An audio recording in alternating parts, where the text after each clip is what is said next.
Jedna od znamenitosti sela Vranci svakako su i stare autohtone kuće, stare bosanske kuće. Jednu od njih vidimo sada iza mojih leđa. Ne zna se točno koliko su stare, ali sigurno da ih ima starijih od 200 godina.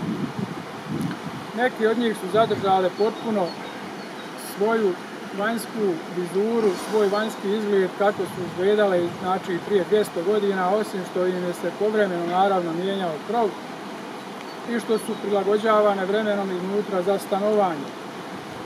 Ova kuća koju vidimo nalazi se na 10-ak metara od starog rimskog mosta, o kome smo već malo pričali.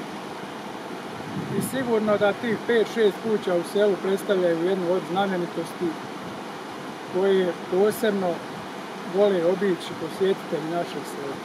U selu Vranci još od 18. stoljeća postoji jedna tradicija, a to je tradicija čuvanja misnog ruha. Misno ruho su nabavili stanovnici sela Vranci negdje krajem 18. stoljeća i ono se koristi prilikom blagoslova polja, prilikom misa na grobljima, kao i prilikom ukopa pokojnika.